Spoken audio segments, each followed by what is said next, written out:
सिंधुदुर्ग जिल्ह्यातील मालवण तालुक्यात असलेला धामापूर तलाव हा मानवी कौशल्याचा आणि निसर्ग संतुलनाचा एक अद्भुत नमुना आहे। सुमारे 490 वर्षापूर्वी विजयनगरच्या काळात बांधण्यात आलेला हा तलाव पूर्णतः मानव निर्मित असूनही 5 शतकात तो कधीही आटलेला नाही हे विशेष। सभोवताली दाट झाडी डोंगरांनी वेढलेल्या तलावाची रचना इतकी शास्त्रशुद्ध आहे की डोंगर रांगांमधून येणारं पाणी नैसर्गिकरित्या इथं साठवलं जातं।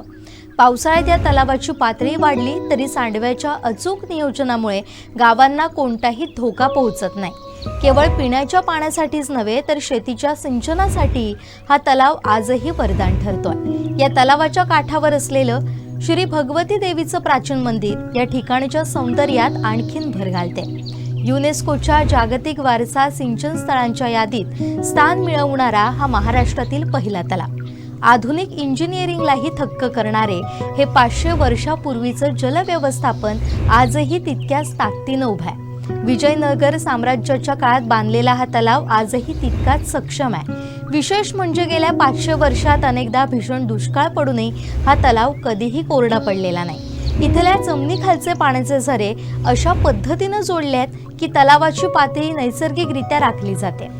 तलावाच्या सभोवताली सुमारे 600 एकरांहून अधिक क्षेत्रात पसरलेलं घनदाट जंगल आहे। हे जंगल केवळ सौंदर्यासाठी नाही तर ते एक नैसर्गिक फिल्टर म्हणून काम करते।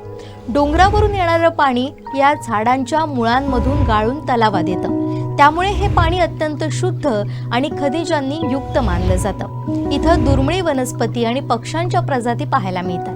धामापूर तलाव हे सिद्ध करतो जर आपण निसर्गाला न डिवचता त्याच्या सोबतीनं विकास केला तर तो पिढ्यानपिढ्या मानवाचं पोषण करतो।